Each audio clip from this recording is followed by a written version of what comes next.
इस कहानी की शुरुआत में दिखाया जाता है दो बेस्ट फ्रेंड के बारे में, 15 साल की कारा और उसकी बेस्ट फ्रेंड टेसा। जहां कारा अपनी बेस्ट फ्रेंड को ये बता रही होती है कि आज वो अपनी बॉयफ्रेंड के प्रैक्टिस मैच में जाना चाहती है और इसलिए वो चाहती है कि टेसा भी उसके साथ चले, और टेसा मान जाती है। लेकिन जाने से पहले कारा अपनी माँ को इसके बारे में बताना चाहती है, क्योंकि अगर रात को घर पहुंचने में लेट हो जाए तो खामखा उसकी माँ परेशान हो जाएगी। और इसलिए कारा अपनी माँ डेवरा को कॉल करके कहती है आज के प्लान के बारे में, जिसे सुनने के बाद डेवरा कहती है कि जल्दी आ जाने के लिए और साथ ही साथ आज के दिन एंजॉय करने के लिए बेस्ट विशेस देकर वो कॉल कट कर देती है। तभी टेसा कारा से कहती है कि पहले वो घर का सारा काम खत्म करके फिर नहा धोकर दोनों साथ में निकलेंगे।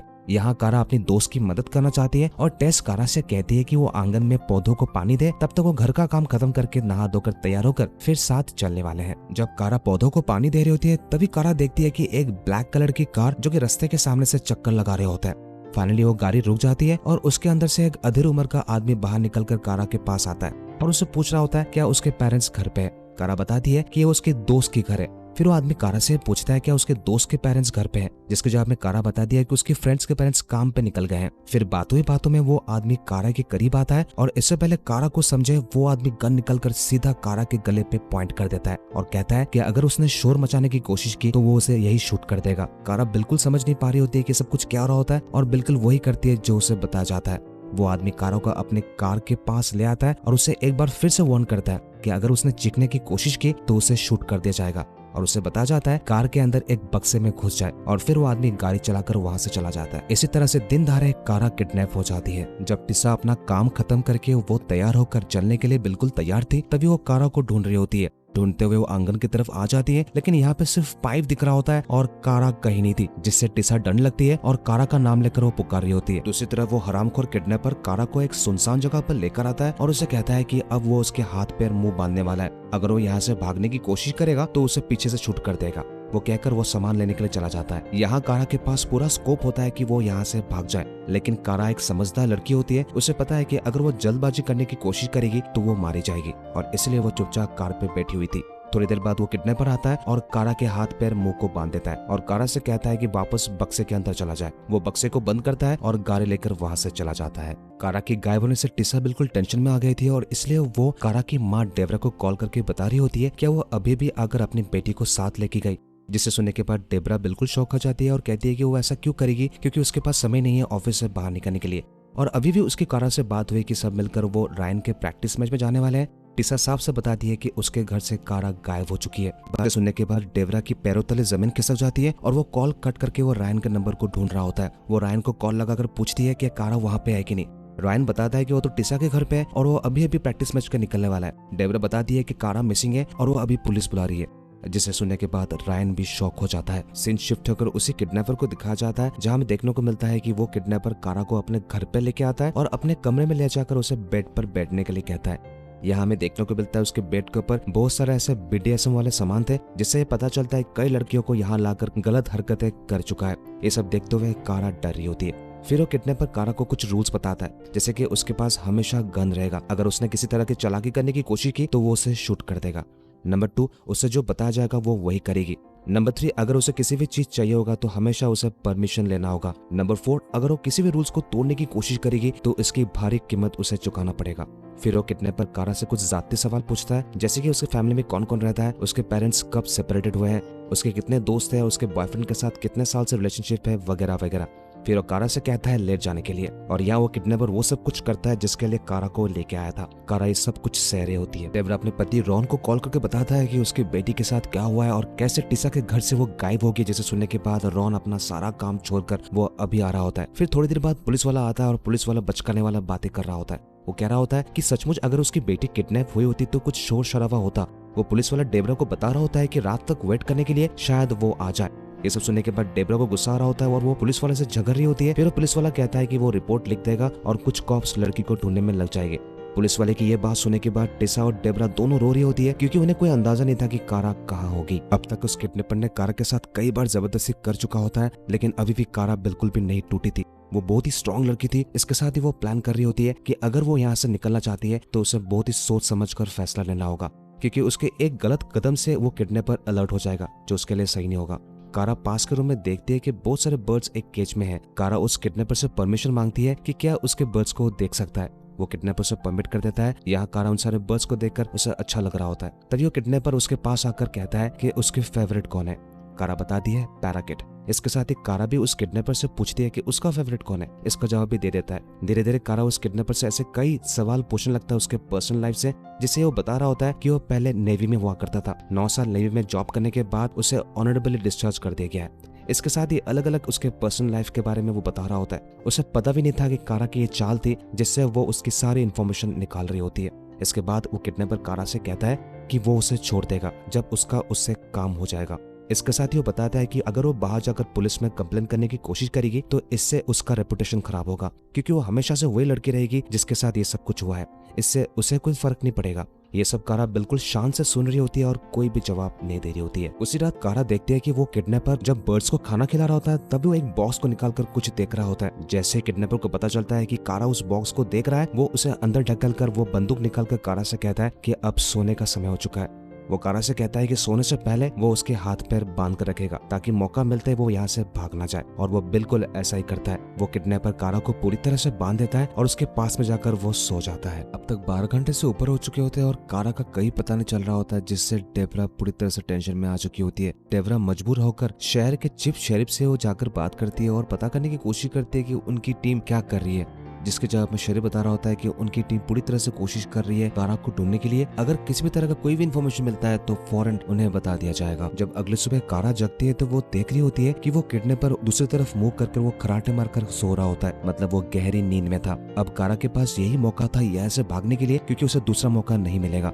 इसलिए कारा अपनी तरफ से जीतोड़ कोशिश करती है कफ को खोलने के लिए और अपने दांतों से बोल्ट को लूज करते हुए अपने आप को छुड़ा लेती है। उसी तरह से अपने पैरों के बेल्ट को खोलकर धीरे से कमरे से बाहर निकल जाती है और मेन डोर पर पहुंच जाती है। लॉक्स को खोलते हुए दरवाजा खोलते ही वो तेज गति से भागने लगती है। भागते भागते वो हाईवे के पास पहुंच जाती है और तभी वो देखती है कि एक कार उसी की तरफ आ रही होती है।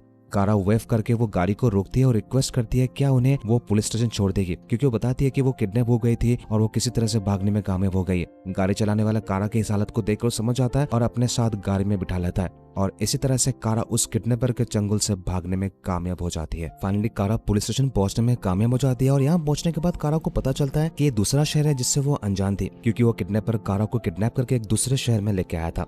लेकिन इससे कारा को कोई फर्क नहीं पड़ता। वो सीधा पुलिस स्टेशन के अंदर चली जाती है और यहाँ बैठे एक डेप्यूटी को सब कुछ बता दिया कि कैसे एक किडनैपर के चंगुल से भाग कर आई है। वो डेप्यूटी कारा की इस हालत को देखकर वो दंग रह जाता है और सीधा अपने सीनियर ऑफिसर के पास कारा को भेज देता है। कारा उस सीनियर ऑफिसर सब कुछ बताती है कैसे उसके फ्रेंड टेसा के घर से उस किडनैपर ने उसे किडनैप किया था और उसके साथ क्या क्या सलूक किया गया है। उसी वक्त एक फीमेल ऑफिसर जिसका नाम है बॉनी, जो कारा की इस केस को हैंडल करने वाली थी, वहाँ पहुंच जाती है और वो उस ऑफिसर को बता दी कि कारा की मिसिंग रिपोर्ट 18 घंटे पहले रिपोर्ट की गई थी। ऑफिसर को पता चलती वो कारा की मां को कॉल लगाता है, जहां डेबरा इस उम्मीद से बैठी हुई थी कि पुलिस से कुछ खबर आएगा उसकी बेटी के बारे में। कारा के बारे में कॉल मिलते डेबरा खुश हो जाती है और फाइनली वो अपनी बेटी से बात करने लगती है। वो रोते हुए कह रही होती है कि अभी वो अपनी बेटी को घर वापस लाने के लिए निकल रही है। डेबरा जितना जल्दी हो सके वो पुलिस स्टेशन पहुंच जाती है और अपनी बेटी से मिलकर वो काफी खुश होती है। अकेले में डेबरा अपनी बेटी से पूछ रही होती है क्या उस किडनैपर ने उसके साथ गलत तो नहीं किया, जिसका जवाब कारा देना नहीं चाहती थी, और इस सवाल से वो अनकंफर्टेबल महसूस कर रही होती है और अपनी माँ के साथ बिल्कुल फ्रस्ट्रेटेड दिख रही होती है। तभी वो फीमेल ऑफिसर बॉनी वहाँ पहुंच जाती है और कारा को कुछ फोटोज दिखा रहा होता है। क्या वो पहचान सकती है इनमें से किडनैपर कौन हो सकता है? कारा 1 सेकंड में उस किडनैपर को पहचान जाता है, जिसके जवाब में ऑफिसर कहता है इसका नाम रिचर्ड है, और वो बताती है कि वो कुछ दिन पहले उस घर को किराए पे लिया था जहाँ कारा को रखा गया था। ऑफिसर बॉनी कारा से पूछती है क्या वो उस किडनैपर के बारे में कुछ और इन्फॉर्मेशन बता सकती है ताकि उसे जल्द से जल्द पकड़ने में मदद मिल सके। कारा इसके जवाब में ऑफिसर को सब कुछ बताती है डिटेल्ड वे में, जो बातों ही बातों में कारा ने उस किडनैपर से बात करते हुए निकाला था। वो इतनी डिटेल तरीके से बता रही होती है जिसे देखकर ऑफिसर बोनी चौंक जाती है और वो विश्वास नहीं कर पा रही होती है कि एक 15 साल की लड़की इतने सारे इन्फॉर्मेशन कैसे निकाल पाई। ऑफिसर बोनी कारा को बताती है कि ये इन्फॉर्मेशन इस केस के लिए बहुत ही इंपॉर्टेंट साबित होगा। साथ ही साथ वो कह रही होती है कि एक टीम को उस किडनैपर के घर में भेज दिया गया है ताकि उसके घर से सबूतों को इकट्ठा कर सके। जब पुलिस की टीम उस किडनैपर के घर पहुंच जाती है तलाशी लेने के लिए, तभी उन्हें एक बॉक्स मिलता है और ये वही बॉक्स है जो किडनैपर रिचर्ड कारा को दिखाने से कतरा रहा था। बॉक्स के लॉक को तोड़ने के बाद उसके अंदर से कई लड़कियों के अंडरवेयर, कई ऐसा न्यूज़पेपर कटिंग देखने को मिला था। ये समझ में आ रहा होता है कि इस किडनैपर ने कई लड़कियों को अलग अलग शहर से अगवा किया था और इसके साथ इन लड़कियों को मार भी डाला था। इससे ही ऑफिसर ये पता कर लेते हैं कि ये कोई सिर्फ किडनैपर नहीं बल्कि एक सीरियल किलर भी है। उस सीरियल किलर रिचर्ड को पकड़ने के लिए हर जगह पर्चे बट रहे होते हैं और इसके साथ ही हर जगह हाई अलर्ट जारी कर दिया गया था। दूसरी तरफ कारा अपना मेडिकल टेस्ट कंप्लीट करने के बाद फाइनली वो अपने पिता रॉन, अपने बॉयफ्रेंड रायन और टेसा से मिलती है। सभी कारा से मिलकर इमोशनल हो रहे होता है और फिर कारा अपने माँ के साथ घर लौट रही होती है। दूसरी तरफ ऑफिसर बॉनी को ये पता चलता है कि वो सीरियल किलर रिचर्ड अपना कार अपनी मॉम के घर में पार्क करके वो भाग गया है और इसके साथ ही उसके पत्नी और उसके बहन के बारे में पता चला है और इसलिए रिचर्ड की बहन, उसकी बीवी और माँ को पुलिस स्टेशन बुलाया गया है ताकि रिचर्ड के बारे में कुछ सवाल पूछ सके और वो कल सुबह आ रही है। दूसरी तरफ कारा के घर में सिक्योरिटी बढ़ा दी गई है क्योंकि अब तक वो रिचर्ड पकड़ा नहीं गया। अगली सुबह रिचर्ड की बीवी एशली वहां पहुंच जाती है और यहाँ एशली अपने पति का बचाव कर रही होती है और कहती है कि ये सब इंजाम है जो उसके ऊपर लगाया गया है, उसका पति ऐसा कभी नहीं कर सकता। इसके साथ ही रिचर्ड की माँ भी अपने बेटे का सपोर्ट कर रही होती है, लेकिन तभी रिचर्ड की बहन स्टेफनी वहां पहुंच जाती है। लेकिन स्टेफनी का कहना कुछ और था कि यह कोई पहली बार नहीं है कि उसके भाई ने इस लड़की के साथ ऐसा किया है। पिछले कई सालों में कई लड़कियों के साथ ऐसा वो कर चुका है और वो चाहकर भी अपने भाई को सुधार नहीं पाई। और साथ ही साथ वो बताती है कि उसके भाई एक होटल में छुपा हुआ है जिसका लोकेशन वो बता देती है। पुलिस को इस लोकेशन के बारे में पता चलती है। वो ऑफिसर चीफ शेरिफ को बता देता है और उसी वक्त शेरिफ ऑफिसर बॉनी के साथ कुछ पुलिस वाले को उस मोटल तक भेज देता है। लेकिन उस मोटल से सिर्फ रिचर्ड के कपड़े ही बरामद हुए थे और एक बार फिर से रिचर्ड भागने में कामयाब हो चुका था। अगले दिन वापस पुलिस स्टेशन में दिखाया जाता है जहां चीफ शेरिफ को यह पता चलता है कि दूसरे शहर में रिचर्ड को देखा गया है। चीफ शेरिफ को यह पता चलती है वो कुछ पुलिस वालों को उसके निगरानी में लगा देता है ताकि रिचर्ड को रंगे हाथ पकड़ा जा सके। दूसरी तरफ कारा अपने माँ से झगड़ते हुए वो कह रही होती है कि वो अपने बॉयफ्रेंड के मैच देखना जाना चाहती है, जिससे डेब्रा नाखुश थी और अपने बेटी को समझा रही होती है कि सिर्फ एक ही दिन हुआ है कि वो वापस आई है, अभी वहां जाना बिल्कुल सेफ नहीं होगा इतने लोगों के बीच और अभी तक वो किडनैपर पकड़ा भी नहीं गया है। जिससे कारा गुस्से से भड़कते हुए अपने माँ से कह रहा होता है कि वो अपने नॉर्मल जिंदगी में वापस जाना चाहती है और ये उसे कोई नहीं छीन सकता और उसकी माँ भी नहीं। ये कहकर कारा अपने दोस्त टेसा के साथ वहां से चली जाती है। ये सब देखते हुए डेब्रा बिल्कुल समझ नहीं पा रही होती कि उसकी बेटी के साथ क्या हुआ है, क्योंकि जब से वो वापस आई है तब से वो इस तरह से चिड़चिड़ा बन चुकी है। वो किसी भी सवाल का जवाब नहीं दे रही होती है और हमेशा इसी तरह से बर्ताव कर रही है। शेरिफ की इंस्ट्रक्शन पर 2 पुलिस वालों को तैनात किया गया था ताकि रिचर्ड को देखते उसे धर दबोचा जाए और वो 2 पुलिस वाला लगातार पुलिस हेडक्वार्टर के संपर्क में था। उसी वक्त एक पुलिस वाला रिचर्ड को देखता है जो कि पास से गुजर रहा होता है। रिचर्ड पुलिस वैन को देखते वहां से भागने लगता है। उसी वक्त पुलिस हेडक्वार्टर को इन्फॉर्म करते उसका पीछा करने लगता है। उधर कारा अपने बॉयफ्रेंड से मिलती है और इस मैच के लिए वो बेस्ट विशेस दे रही होती है। दूसरी तरफ रिचर्ड पुलिस वाला से भाग रहा होता है, लेकिन वो ऐसी जगह में फंस जाता है जहाँ पे दोनों तरफ से पुलिस घेर लेते हैं। दोनों पुलिस रिचर्ड के पास आकर कहता है बंदूक को नीचे करने के लिए, लेकिन रिचर्ड ऐसा नहीं करता है और अपने आप को शूट कर लेता है। उधर कारा गेम एंजॉय कर रही होती है। जब ये खबर शेरिफ के पास जाता है तो वो नाखुश होता है क्योंकि वो चाहते थे कि इसका ट्रायल हो। अब सीन शिफ्ट होकर अगली सुबह दिखाया जाता है जहाँ कारा देखती है कि उसकी माँ बहुत ही लजीज ब्रेकफास्ट बनाकर परोस रही होती है, जिसे देखने के बाद कारा को अजीब लगता है कि आज कोई स्पेशल डे है कि उसकी माँ ये सब बनाकर उसे खिला रही है। तभी डेब्रा कारा को ये बता रही होती है कि जिस किडनैपर ने उसे किडनैप किया था कल रात वो पकड़ा गया और उसने सुसाइड कर लिया है, अब वो पूरी तरह से सेफ है। लेकिन कारा इस न्यूज से बिल्कुल खुश नहीं दिख रही होती है। उल्टा वो अपने माँ से सवाल पूछ रही होती है कि उन्होंने कल रात को क्यों नहीं बताया, जिसके जवाब में डेब्रा कहती है कि वो कल रात देर से आई थी मैच देखने के बाद और वो बिल्कुल नहीं चाहती थी उसे जगा कर उसका नींद खराब करे। लेकिन कारा एक बार फिर से अजीब से बिहेव करते हुए वहां से चली जाती है और वो हताश दिख रही होती है। डेब्रा अपनी बेटी की इस तरह के बर्ताव को देखते हुए वो चीफ शेरिफ को अपने घर बुला लेती है। कुछ ही घंटे के अंदर चीफ शेरिफ वहां पहुंच जाता है और वो देखता है कि कारा चुपचाप बैठी हुई है।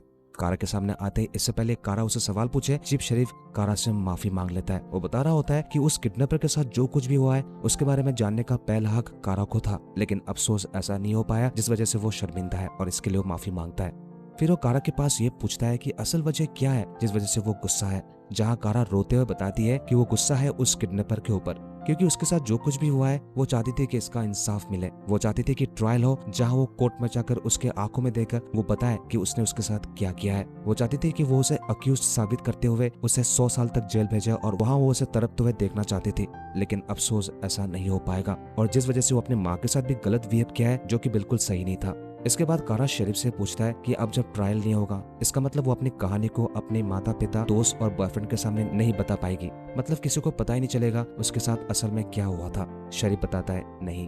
फिर कारा ये समझते हुए कहती है कि जो कुछ भी हुआ है सही हुआ है, क्योंकि अगर उन्हें पता चलता तो इससे वो हर्ट होते हैं और वो कह रही होती है कि वो यहाँ से एक नई शुरुआत करना चाहती है।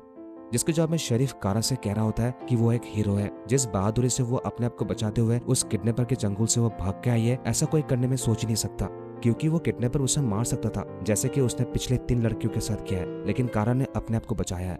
ये सब बताते हुए शेरिफ कारा को ऑफर करता है कि 18 साल होने के बाद वो चाहती है कि वो उसके फोर्स को ज्वाइन करे। कारा इस ऑफर को सुनकर वो खुश होती है और कहती है कि वो जरूर ज्वाइन करना चाहेगी। नेक्स्ट सीन में कारा अपनी माँ के पास जाकर वो अपने बर्ताव के लिए माफी मांगती है और कह रही होती है कि वो अपने नॉर्मल जिंदगी में वापस जाना चाहती है और वो सब कुछ भुलाना चाहती है। जिसके जवाब में डेबरा अपनी बेटी से माफी मांगते हुए कहती है कि वो उसे समझ नहीं पाई है। जिसके जवाब में कारा कहती है कि जो कुछ भी हो चुका है, जो वो उसे चेंज नहीं कर सकती। लेकिन सबसे बड़ी बात यह है कि इतना सब कुछ होने के बाद भी वो उसके सामने खड़ी है और इसी के साथ ही वो बच गई है। फिर आगे जाकर कारा अपने स्कूल के सेक्सुअल केसेस के इन्वेस्टिगेटर बन चुकी थी शेरिफ की मदद से और कई सालों से पुलिस की मदद करते रही। आगे जाकर हमें रियल कारा के बारे में दिखाया जाता है, जो बाद में पुलिस की नौकरी छोड़ते हुए वो एक एडवोकेट बन चुकी थी, जहाँ वो पीड़ित लड़कियों के इंसाफ के लिए वो लड़ती है और आज भी वो ऐसे ही कर रही है। और ये दिखाते हुए ये मूवी यही खत्म हो जाती है। तो दोस्तों, आई होप आपको ये एक्सप्लेनेशन पसंद आया होगा। अगर आपको पसंद आई है, आप वीडियो को लाइक करके चैनल को जरूर सब्सक्राइब कीजिएगा, क्योंकि हम इसी तरह के अलग अलग जॉनर के एक्सप्लेनेशन हर हफ्ते लाते रहते हैं। अब मैं सीधा मिलता हूँ अगले वीडियो में, तब तक के लिए take care and keep watching.